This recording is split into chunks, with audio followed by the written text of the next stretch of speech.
Assalamualaikum warahmatullahi wabarakatuh. Kembali lagi bersamaku Muhammad Fahrul Raji. Pada video kali ini aku akan melakukan praktek pengisian dan pengosongan kapasitor menggunakan aplikasi PET Simulation. Tanpa berlama-lama lagi, mari kita langsung menuju ke videonya. Sebelum masuk ke bagian pengisian dan pengosongan kapasitor, aku akan menjelaskan terlebih dahulu apa itu kapasitor dan bagaimana cara kerjanya. Nah, untuk itu kita akan masuk ke bagian kapasitansi. Kapasitor adalah perangkat listrik dua terminal yang dapat menyimpan energi dalam bentuk muatan listrik. Kapasitor terdiri dari dua konduktor listrik yang dipisahkan oleh jarak tertentu. Ruang antara konduktor dapat diisi oleh vakum atau bahan isolasi yang dikenal sebagai dielektrik. Pada aplikasi ini modelnya menggunakan dua plat yang dimana dipisahkan oleh udara. Kemampuan kapasitor untuk menyimpan muatan dikenal sebagai kapasitansi. Nah, kapasitansi ini berbanding lurus dengan luas keping kapasitornya dan berbanding terbalik dengan jarak antar keping kapasitor. Semakin besar luas keping kapasitor, maka kapasitansinya juga semakin besar. Sedangkan semakin besar jarak antar keping kapasitor, maka kapasitansinya akan semakin kecil.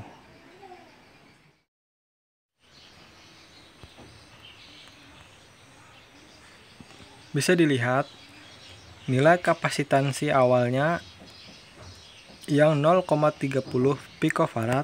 Ketika kita menambah luas platnya, maka nilainya akan bertambah menjadi 1,18 picofarad. Sedangkan ketika kita menambah jarak di antara kedua plat ini, maka kapasitansinya akan menurun menjadi 0,35 picofarad. Nah, itu tadi hubungan antara kapasitansi dengan luas serta jarak antara kedua plat. Untuk pengisian dan pengosongannya, kita akan masuk ke bagian leg bulb. Ketika kita menghubungkan sumber tegangan melintasi kapasitor, satu plat dihubungkan ke ujung positif, yaitu plat yang atas, dan plat yang bawah ke ujung yang negatif. Ketika potensial baterai diterapkan melintasi kapasitor, plat atas menjadi positif terhadap plat bawah. Arus mencoba mengalir melalui kapasitor pada kondisi stabil dari plat positif ke plat negatif. Namun, arus tidak dapat mengalir karena plat dipisahkan oleh bahan isolasi. Medan listrik muncul di kapasitor. Plat positif, yaitu yang atas, mengumpulkan muatan positif dari baterai. Sedangkan plat negatif, yaitu yang bawah, mengumpulkan muatan negatif dari baterai. Nah, setelah satu titik, kapasitor menahan jumlah muatan maksimum sesuai kapasitansinya,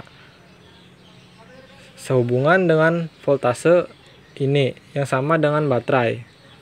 Nah, rentang waktu inilah yang disebut waktu pengisian kapasitor. Ketika penghubung antara baterai dan kapasitor dilepas, muatan akan terakumulasi dan kedua plat akan menahan muatan masing-masing. Yang atas menahan yang positif, sedangkan yang bawah menahan yang negatif selama waktu tertentu. Saat ini kapasitor dapat berfungsi sebagai sumber energi listrik atau baterai sementara. Nah, jika plat-plat yang mengandung muatan ini dihubungkan ke beban, arus akan mengalir ke beban dari plat yang positif ke plat negatif hingga semua muatan hilang dari kedua plat. Nah, rentang waktu inilah yang disebut sebagai waktu pengosongan kapasitor. Ketika arusnya mengalir, itu ditandai dengan hidupnya lampu. Lampu yang semakin meredup menandakan arus yang semakin melemah hingga akhirnya arusnya habis. Bisa dilihat dari tegangan atau beda potensialnya yang seiring berjalannya waktu semakin mengecil hingga akhirnya habis.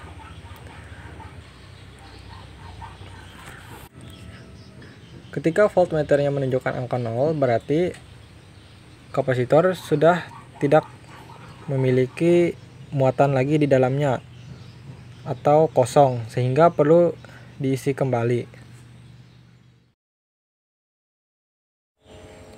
Apa yang akan terjadi pada lampu jika kita menambah atau mengurangi kapasitansi dari kapasitornya, dan jika masing-masing tetap diisi tegangan yang sama?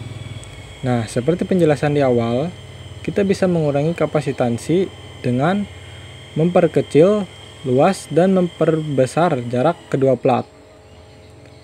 Maka yang akan terjadi adalah lampunya akan menyala sebentar saja.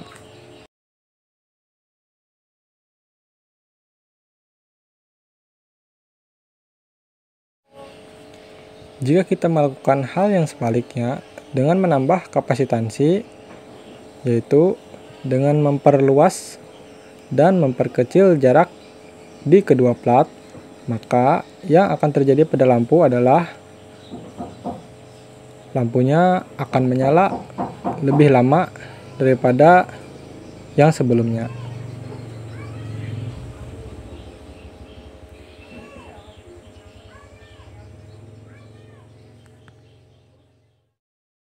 Nah, sekian saja video dari saya. Mohon maaf bila ada kekurangan. Wassalamualaikum warahmatullahi wabarakatuh.